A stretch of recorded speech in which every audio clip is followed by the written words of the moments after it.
Welcome back to the JCPod, partner with Stare Down Sports. Stare Down Greatness. We're trying this again because I April Fooled myself. Didn't hit start recording. Welcome back in, and man, it is time. Sweet 16, round of 64, round of 32, Elite 8. They're all gone. Not exactly in that order, but they're all gone. And it is officially time. The Final Four of San Antonio, and it is getting chalky. So what does that mean? It means we need some help. So I brought in my boy, the red beard. How we doing, man? Man, chalky is a word, I'm going to be honest. And it's not you. I'm sick of hearing that word. That's all we've heard this whole tournament. I'm driving home, listen to the radio. Chalk, chalk, chalk, chalky, chalk, chalk, chalk. But hey, you I get got a all the better one word. seeds. Greatness. It has been great. Four best teams of the year, right? People love the underdogs. And honestly, Tennessee and Bama didn't show up to the party. But that Elite Eight should have been great. We had two good games in Florida, Texas Tech, which actually was the game of the weekend. And then you had Michigan State, Auburn, not as good. Michigan State never could really get it inside of 10 and really make a true run. They'll get it to 8. We start jumping around. And then next thing you know, it's 10. And you're like, hot ham, hot ham. But it was a good game. Duke walked the dog with Bama. That was disappointing. Houston, I was disappointed just because it wasn't a good game, but I had Houston minus 2.5. So I really was just chilling, waiting on Michigan State to play, enjoying, Houston. And the saying that I like to say when you ask me about Houston is why you betting on them. I'm betting on the defense. Man. And Capital that defense defense. showed up against Tennessee. And now they face Duke, who I think's defense is just as good as theirs. And they got two freaks down low that I just realized, learned today, still could have been in high school, and that's just like, huh? I didn't even think about that part of it. It's like, those are Now high this kid schoolers? Cooper Flag was 17 when he was dunking on MNFers in November in the Duke jersey. Crazy. He turned 18 the 21st of December. So the first 2 months of this season, or 6 weeks, however you want to do the real math, this kid was literally 17 years old with peach fuzz, walking the dog in this grown man's league. And it's not a grown man's league, unless you're talking about Auburn. But that's a different story. Man. Speaking of, you kind of went over it. We'll just add to it a little bit more since it's kind of about that time. Is there any other reactions you want to say or anything else you want to say from the weekend that took you off guard? Sweet 16, Elite 8, anything that you feel like you might have heard the media say that they missed or anything like that? To be honest, man, the Sweet 16 and the Elite 8. I don't want to say it didn't. So you get no underdogs. You get no Cinderellas. And so all we're saying, the whole narrative is, at least now we get the best teams. We get these great games. We get this, we get that. And honestly, I was disappointed in the lack of good games in the Sweet 16 and the Elite 8. You get Kentucky getting blown out. Purdue and Houston, honestly, might have been the second best game of this whole weekend. That was Ole Miss, Michigan State was a classic. Michigan, Auburn, trash. Michigan State, Auburn, trash. Duke, Arizona, never really, kind of up and down. But you always felt like Duke had control of it. BYU, Bama just, BYU never got going. And, I mean, wow. 25 of 51. Yeah. Was that a shoot-around? It was embarrassing, is what it was. But you know what makes that even more embarrassing? What's that? Nobody cares. You just got your ass whooped to Duke. Yeah.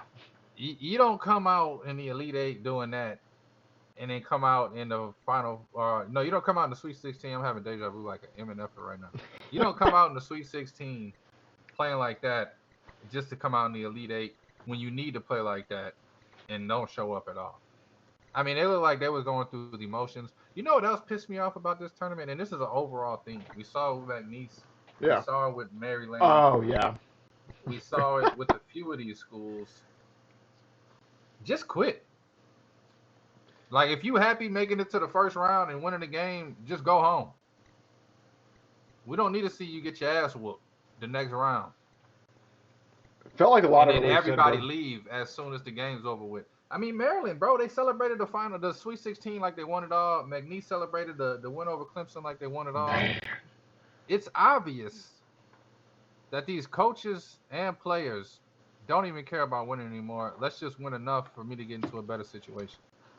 Did you hear about the Michigan State guy that went in the portal? No, I was very curious about that, so I might need to look that up in a second. But I thought I saw something where there's a I think you're talking about Michigan. no, I think it's Michigan State. I think they're saying Holloman is leaving Thank because God. I will say I before I swear add to to God, it. I hate this man, bro. I You go love him to ahead. It's death. your team. Your team. You go ahead. I'll add it to it after. Go ahead. It's your team. Even look at his stats from the other damn night.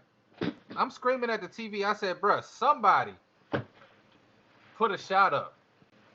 Not you. That's literally how I'm screaming at the TV, bro. Not you. And honestly, I've been cussing this MNF out for 3 years now.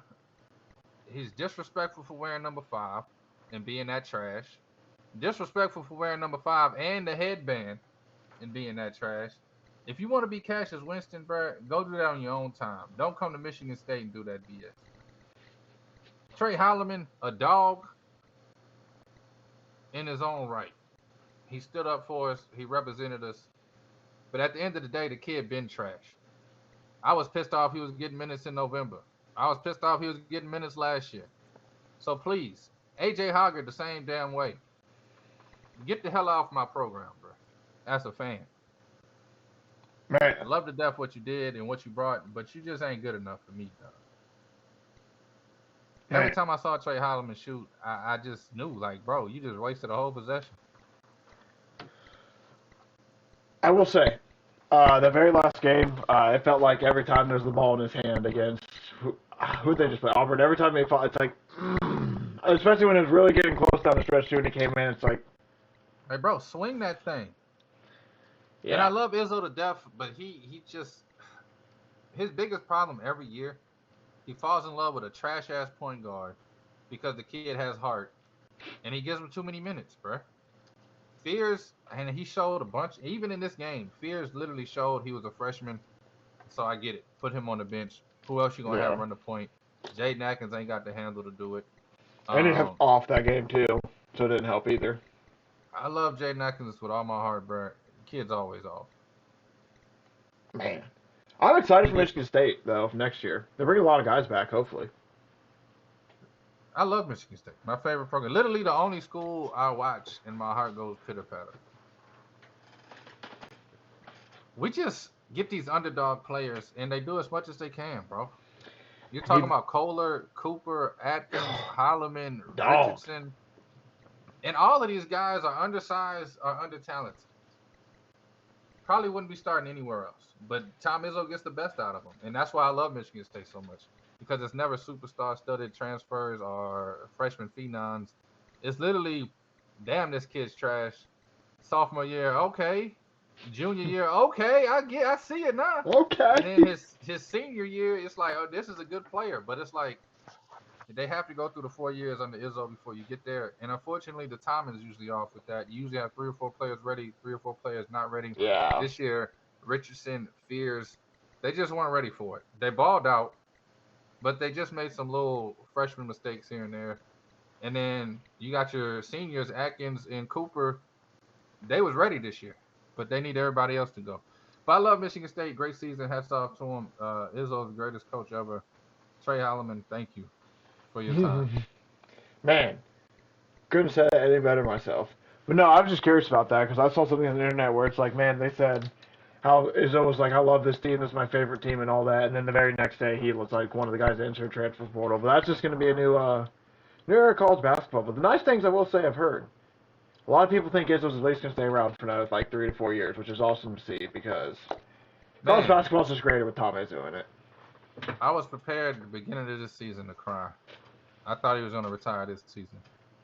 Even early in this season, he was talking to coaches like a little longer after games. Yeah, a little like too long. The handshake was like, okay, hold on now. Don't be getting all your last words out, bro. But he even said it in an interview with Jay Wright in middle of February. This season kind of revitalized his love for coaching. He said he talked with some older players, and they said, "Why you ain't coaching them like you coached us?" And Tom Izzo, he literally said the light bulb went off. Just because these kids are soft, don't mean you can't coach them hard. Yeah, I like that. Just because they gonna cry and go to the transfer portal, the people that want to work gonna stay. And he really fell in love with coaching again, and this scene woke him up. And he got some dogs. It's always got some dogs. Yeah, and I it just just feel bad for Holloman because I mean the grass is never greener when you leave Michigan State. I was about to say, and there's not very many other programs that you transfer out of Michigan State for that are going to be a step up. So it's like, good luck to him, obviously, in the future, man. I just can imagine that team with a star point guard, man, because Kohler played awesome in that last game. Like you said, Bro, he Richardson played played good. awesome all year. Jace Richardson, a great two guard. Sorry. Kohler played awesome though. All Yeah, year. he balled out that last game. I'm like, man, I Yeah. love this guy. Yeah. Even I loved him and Cardwell had a little moment too where they were giving each other talking a little bit of shit, smiling. It's like, man, it was just heartbreaking. That loss to Michigan State was heartbreaking. But I guess I got an idea. Go ahead. Sheldon Mack, Trey Holloman, Hunter Dickinson. Y'all all go team up at Iona and go win the NIT next year. Seventh year. Shout out Hunter Dickinson, man.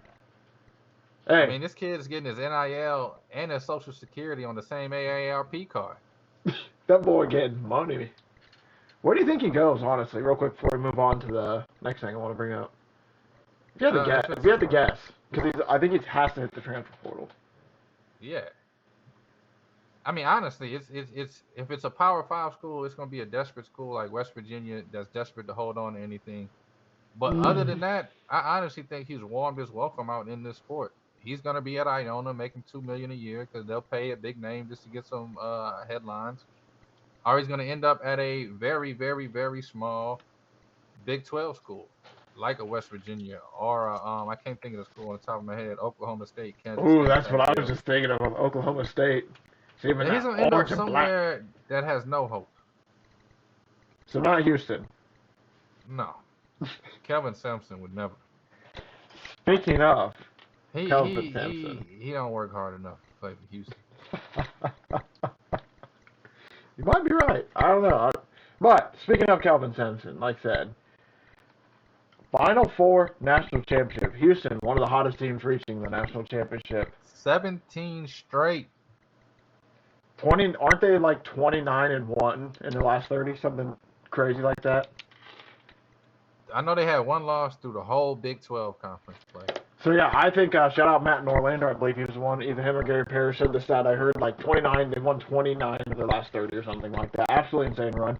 You got Duke, who's just blown everyone out all year with their superstars. You got Walter Clayton and the Florida Cardiac Kid Gators, who just last few games seem to just give everyone heart attacks. And then on the other side, you're like, they're up 7. They won by 2. And then we got who we got left? Who's that final team? I'll give you. What do you got for them? You got anything to say, Mr. 10 for 13, Janai Broom? Do you got anything you want to say about them? I'm gonna tell you the truth about Auburn.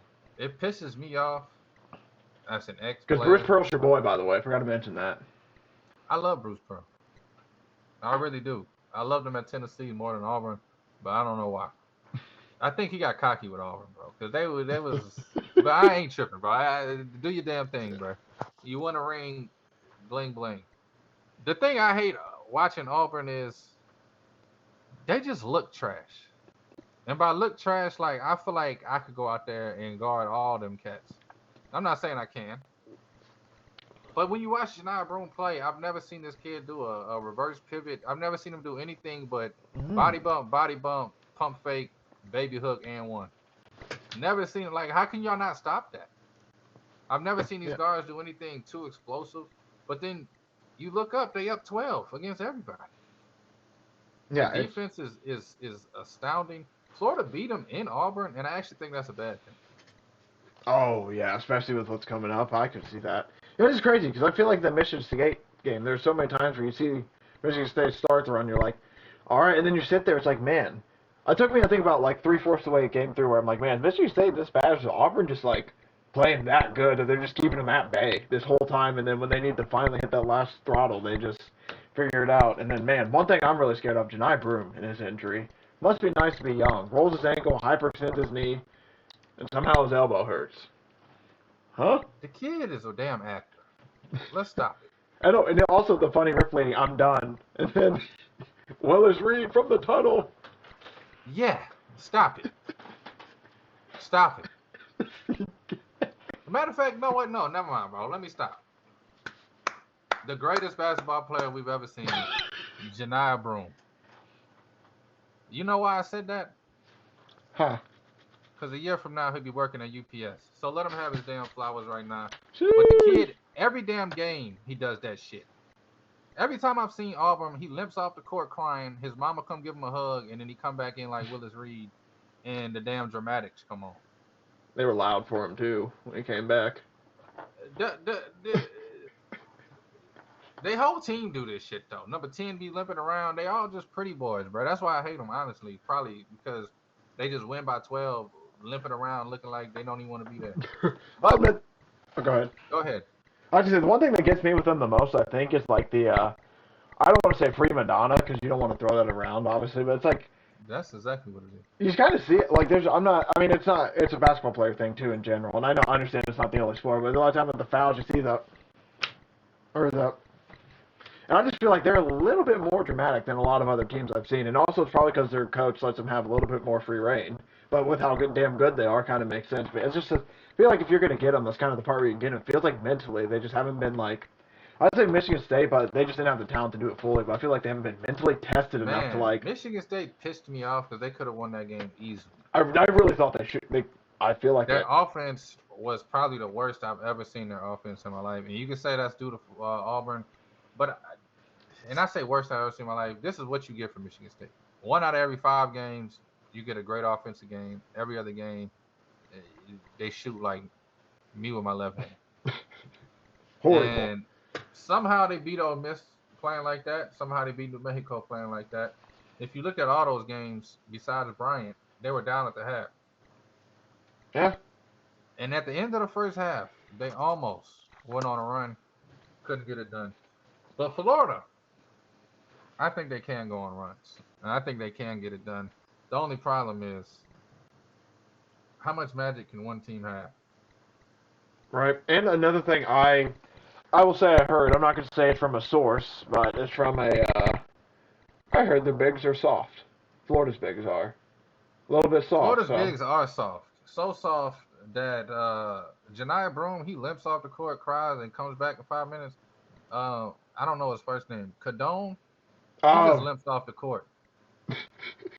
Yeah, that's all. Every game I watch Florida, he's gone. All right. Appreciate the 2 minutes, bro. You got hit once, and now you're out the game. That's crazy. And it sucks because, again, like I said, Janiyah Broome has nothing to offer offensively besides you fouling him. But I don't know. That just distracted me. But Cadone, that does scare me. But I think Auburn's going to win. And I have no reason why. I don't even know the line. Haven't looked at the line. Haven't thought about betting this Final Four at all. Both of these games, and I told you this before we started this, so I'll say it again for the fans listening. If anybody that you listen to, follow, read, watch, tells you they have a lean or edge in this game, or the Duke-Houston game, they're just picking the team they like. There's no edge. Anything Florida can do, Auburn can do. Anything Auburn can do, Florida can do. These are 2 of the best teams. These are 4 of the best teams in the country.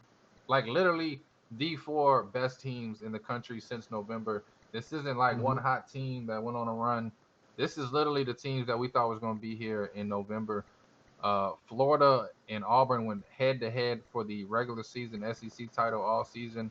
Florida ends up winning the conference tournament. Houston, they win their conference tournament.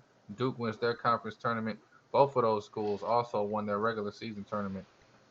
So what do you have? Yep. There's no real edge to me.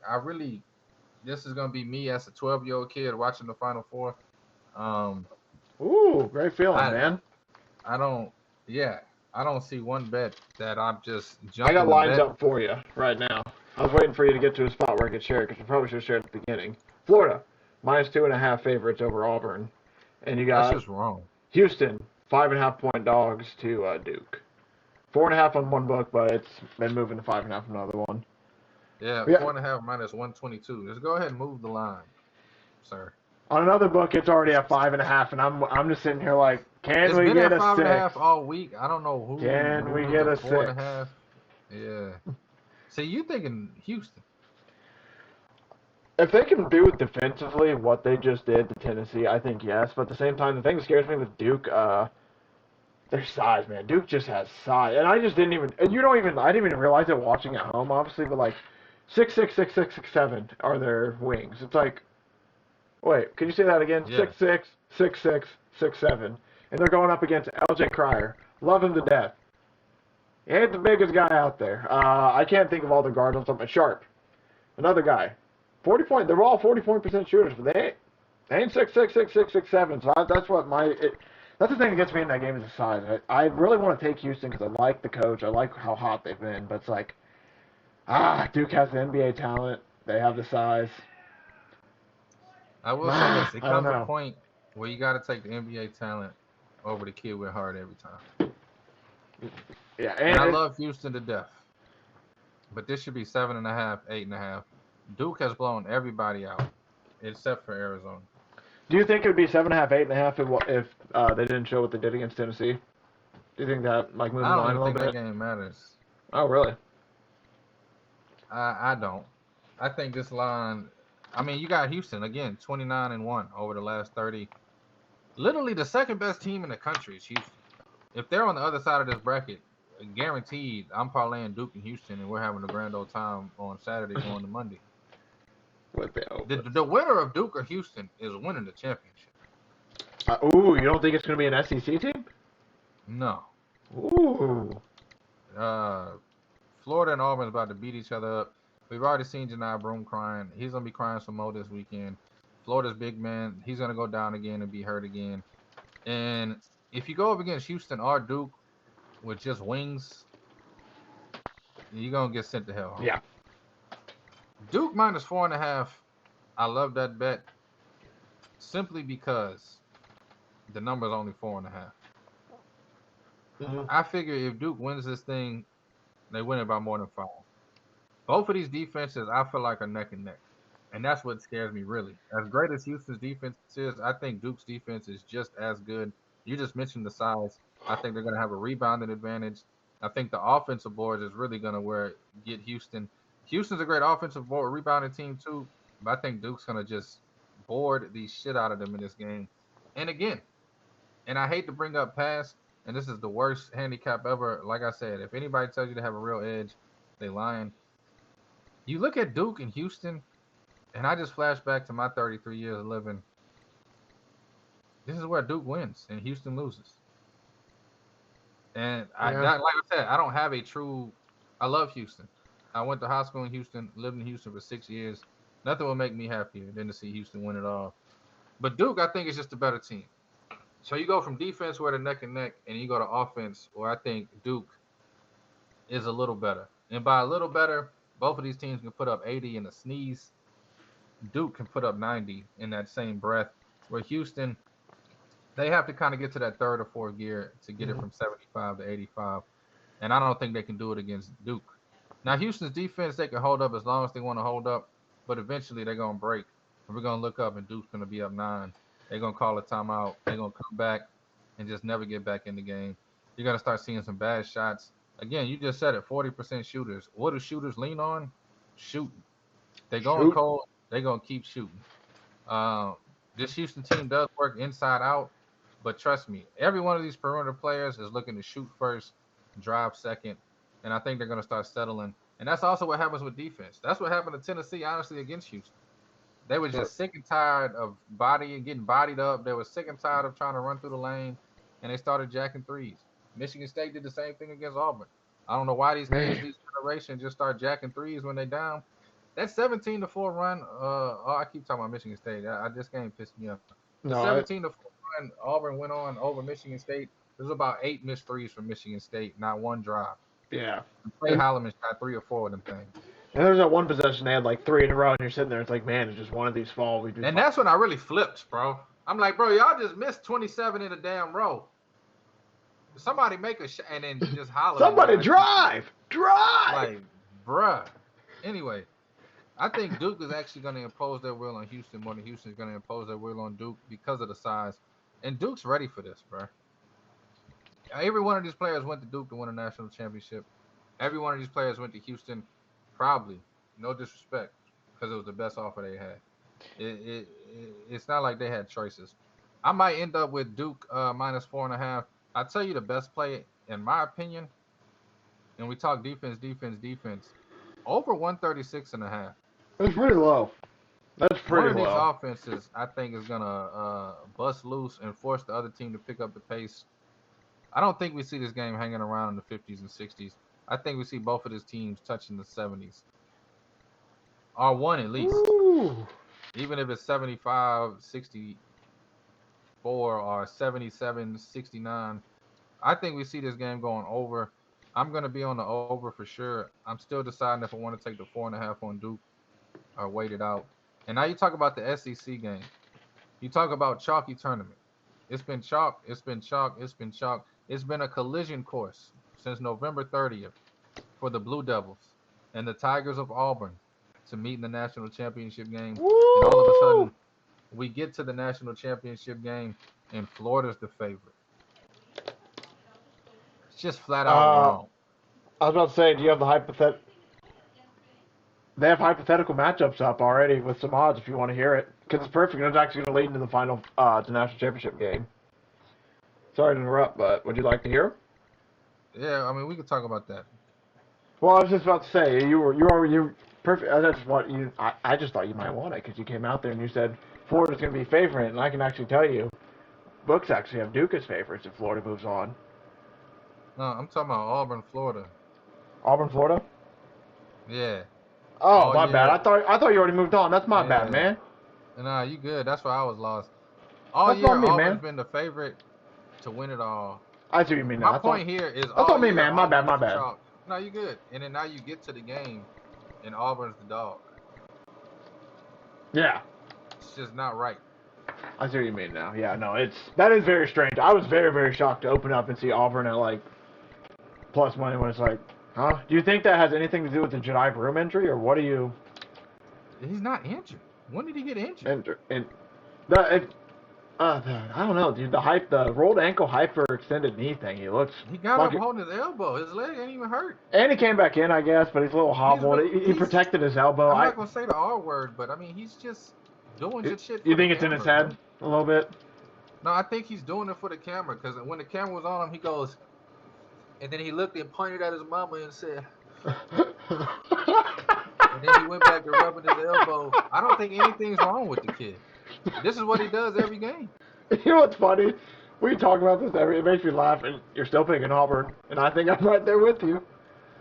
Just how good they've been. I mean, you can't take advantage in this day and age of softness because everybody's soft. Like what Janai Broom's doing is normal these days. You know what I mean? Yeah, which is. It's not like Florida's seeing a female dog out there and saying let's attack. Florida's literally still scared of this man. Another note I want to add to Todd Pettiford.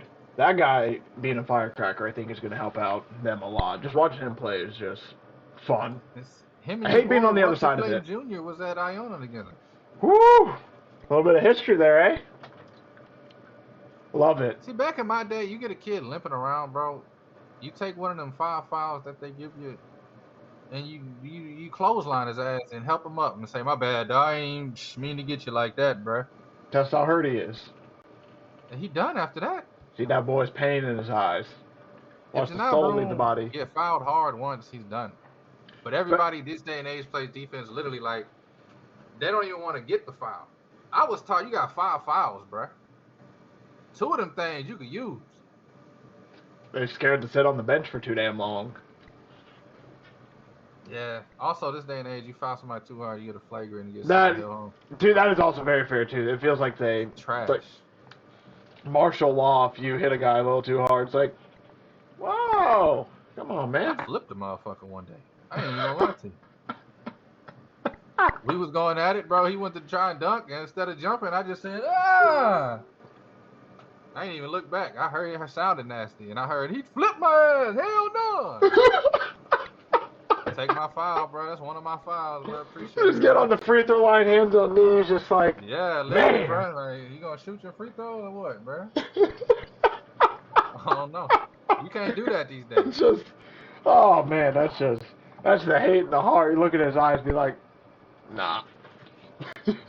Also, just to be clear, he hit sticked me like 3 plays before this. Like literally, like blindsided me too. I was running, looking back, and just got toe up on the sideline, bro. Oh, so that boy was thinking about it. He's like, oh, I'm getting my leg back now. I was waiting for it, bro. All I right. honestly ain't even planning to flip him. I was really gonna try and just like elbow him out the sky, but he jumped like one step before I realized it, and I was like, oh, I gotta do something. yeah. I wasn't gonna let you get this layup, pretty much. You No, can't you do it got it. no I more. love it. They let him get the layup. And But Auburn, my bad. the Yeah, Redbeards paint, you gotta earn that shit. That's all I was gonna say. that's what I was taught. If they didn't have the free throw line doing this, you wasted a foul, bro. Like that's how I was taught. Dirt. Swing as hard as you can. If you miss the ball and hit him in the head, oh my bad. Going for the ball. It's not as long as it's Yeah. not malicious, right? Yeah. But they ain't gonna do that. Florida's gonna let Janai Broome do his little show. It's gonna be made for TV. He's gonna be limping, crying, wheezing, whapping, and it's gonna be Auburn and it's gonna be Duke. You wanna know why? You said it to open this show. It's the tournament of chalk. That's the chalkiest shit. That's what was the chalk in November, in December, in January, in February, even in March. Somehow in the last week, Florida's became a better team than Auburn. Don't believe the hype. Auburn on the money line. Duke minus 4.5. Give me the over in both of these games. Over 160 in the hook, over 136 in the hook. Last year, my friend, me and you together, we took both the favorites and both the unders. This year, I feel like we just got to take Auburn, Duke, and both the overs. Plus 1154. Not shabby. Not too shabby. I will say, that leads us up perfectly. Now we'll get to this exhibit since, I was so excited to, hey, I looked up these numbers, and just basically about steamrolled your point, which I apologize, man. North Texas is up 13 right now in the NIT. And they're still minus 8.5 on the line. But go ahead. That has nothing to do with nothing. But what, that's It's just crazy how numbers go sometimes. right? You see, it's like, I think it was, you just Up look at teams 13, like, only 8.5 point favorite. I love it when mean, it's you the see other way. everybody's, I think 30-3, so I get it.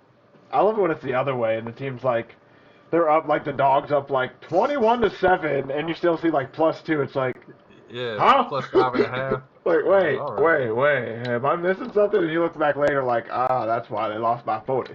But no, like I said, the Natty. We got some hypothetical matchups. You kind of gave up your match. You probably gave your matchup, which would be Duke, 6.5 point favorites over Auburn, if that was the matchup we would get, which is crazy that that's bigger than the Houston number. That's my first reaction to that. But before we get to that, I'll read the other. Yeah, these numbers are hypotheticals. wrong, bro. Yeah. Houston, These 1.5 four favorite over teams- Auburn. Florida, 1.5 favorite over Houston. Florida, 4.5 point dog over Duke. Now go ahead. Sorry, I just wanted to read all the numbers. Yeah, you good. These 4 teams are just valued wrong. Duke being your favorite is correct. Houston should be your second favorite. But no way Auburn is the worst team of these 4 teams.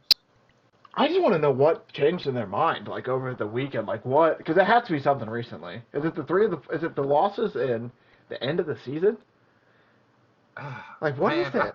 I think it is. Honestly, I'm trying to downplay it, but I actually do think dumbasses really think Janai Broome's hurt, and I also think a lot of people bet the hype. You saw Steph Curry in a Florida uniform on Saturday night. They're gonna believe the hype. I feel like it's a combination of both of those things. People that don't watch college basketball, they saw Janai Broome limping and crying. I've seen that 20 times this year. I mean, I was about to say I didn't even know he's done it 20 times this year. I don't know. I was like number 3. He missed like 6 games, didn't he? Because he got hurt. I mean, the kid just gets hurt. Do think it was. And I can't remember how many games. It was 4 or 6. It was like 2 weeks he missed, but that's what he does. Man, I've never seen him not do it, and I've watched him play at least 20 times. I take your word for it because him a lot more than me. So if you think he's fine, that's how I'm gonna look at it going into the game. Because especially he's had a whole week, young college kids too, Yeah. with state of the art facilities and everything. They gonna be alright. That's Uh, 2025, bro. This ain't 1982. they He ain't got a got few of them. the He ice got a few of them. The medicine off of them. Quote unquote IGDMs. He got a few of those medicines. He not got a sitting in a few of the. trash can outside in the Nah. water with some ice. They actually got him an ice bath. Yeah. I mean, this dude's he's good, bro. His mama's taking care of him all week. Trust me. So, She ran down and hugged him in the middle of the game. and then just like that, they're back in their seats. Yeah, he was Magicians. good. Yeah. Magicians. No, but before we get to your final thoughts, so you have Duke Auburn -6.5. Who are you taking in that game? Man, there's no way it should be that big. Auburn in the points or Auburn in the money line? Duke's winning. Oh, 1,000%. I mean, if you want to skip all of this and holler at me on Tuesday, bro, go ahead and take you. Let's say you're going to bet all three of these games. You're going to bet Auburn, Florida. You're going to bet Houston, Duke, and you're going to bet the championship. I say take all three of them damn bets and put your money on my even money, +100 for Duke to win it all. You ain't got to worry about them covering nothing. You just win two two Duke games. money lines, even. None of these teams are beating Duke. Man. Any final thoughts? I mean, laid it up pretty well right there, man. I'm not gonna lie. My final thoughts: Florida's going to be mentally beat by halftime. Bruce Pearl's a better coach. Todd Golden should have lost a few of these games. If it literally wasn't for some Steph Curry-like heroics, Florida would have been out a long time ago. Man. They would have lost to UConn, and they would have probably lost to Texas Tech if it's not for miracle shots. Man, So that's I'm gonna say the miracle crazy. stops here. Auburn, I love it. +492 on Auburn to win it. I mean, they're gonna be up. They're gonna be up 12 the whole time against Florida. Houston, I just think they're gonna go cold. I think Duke's just gonna be up 20, and we're not gonna know what the hell happened. That's what Houston does, bro. Man. Every time we need Houston to every time the narrative switches where this is the year Houston's gonna be, they got an offense now. This is the year it just never is. It sucks, And man. I know every coach got to win their first one, but literally, unless Knipple and Flag just obliterate their knees this weekend, Duke is walking to a national title. Yeah. It's also, Go ahead. I don't know how to say this nice. We'll leave that part out. It's really nothing. It's a joke, honestly, but it's a joke. I don't know. The taste of this show would like that joke. I'll say what I'll end with what I was gonna say with them. It also feels like Duke's been kind of building to this moment for a little bit, where they've had like the Zion Williamson teams where it's like almost there fell apart. Last few years like almost like out early, almost there fell apart, almost there fell apart. This feels like the team where it's finally like we can do it. Like they're almost together as a team, I would say. John Shire appeared on the Pat McAfee show, and he kind of talked about the team and everything. You kind of hearing how he described the team and everything. You're like, even for being a bunch of younger guys who only there for like one-time ride, probably most likely, they actually truly feel like, hey, we really love that we're wearing these Duke uniforms, and then they also got a little bit of luck, which doesn't help out when you're really damn good at basketball. Yeah, John Shire's done an amazing job at Duke. We watched Coach K get lost the last 10 years of his career. This is what Duke used to look like.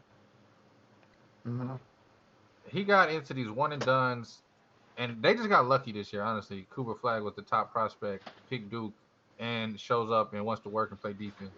They got lucky. Because before that, they was going after the top name, and it was Zion, who's out of shape, don't give a damn about winning. You get these other players, don't give a damn about winning. Mm-hmm. And then John Shire literally, but it was all offensive. That was my point. Coach K switched from a defensive coach to an offensive coach. Let's get these big name players and put up 100 points. John Shire brought this defense back to 2001, brought this defense back to 92. This is what Duke basketball was built on in Coach K first 20, 30 years, was defense, defense, defense. And again, I've said it 3 times, Duke's defense is just as good, if not better than Houston's defense. And their offense is damn sure better. I also like something. I think it was either yet again shout Matt Norlander or Gary Parrish. They brought it up how like John Shire himself kind of said, yeah, I was kind of more focused on offensive one year. And then he's kind of too heavily focused on defensive the next year. Now this year is kind of like a perfect blend of like he's kind of figuring out like his role as a coach at Duke, which is That's awesome to see. amazing. But you also got a player that's the best player in the nation Never hurts. who decided not to go home for Christmas so he could work. And you love to hear stories like that because that's something that's like, hey, you're gonna. That's if you don't pick Duke or you need a reason to pick Duke. I mean, hearing stuff like that, their hardest player wants to work really hard. I mean, that kind of sets the tone for a really good team. And that's why they're better than Auburn, Florida, and Houston.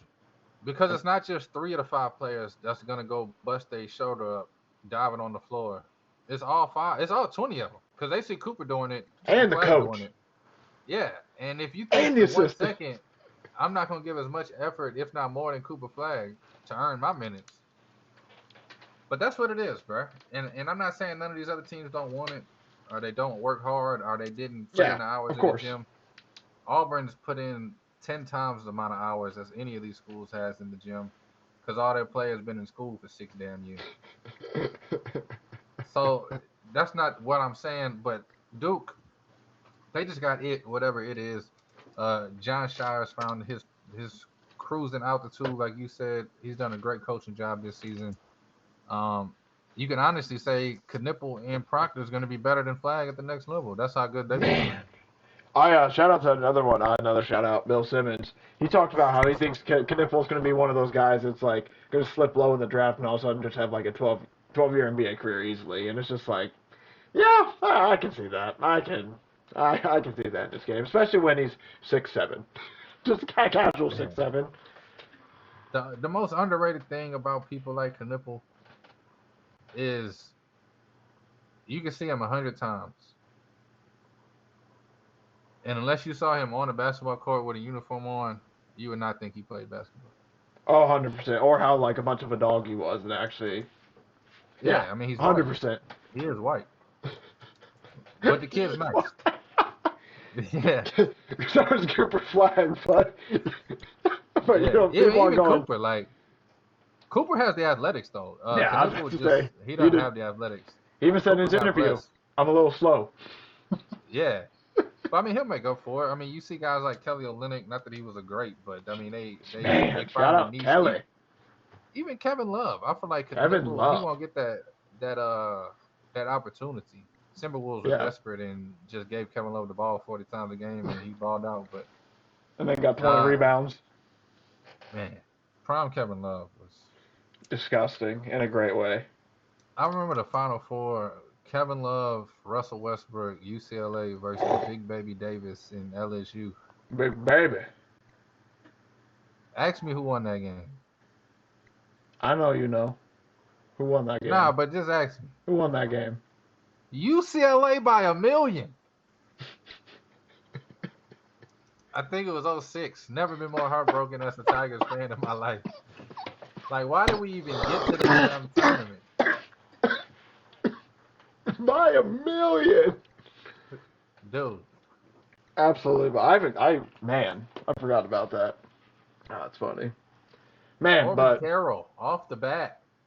Appreciate for having you on, man. I'm really, really excited. I think we're going to try to get you on, keep it like once a week, and then I know college basketball's over.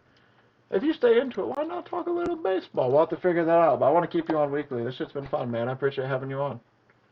Nah, man, I had a blast.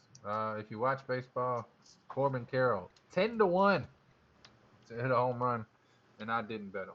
The kid just hit a bomb. You want to talk about bombs?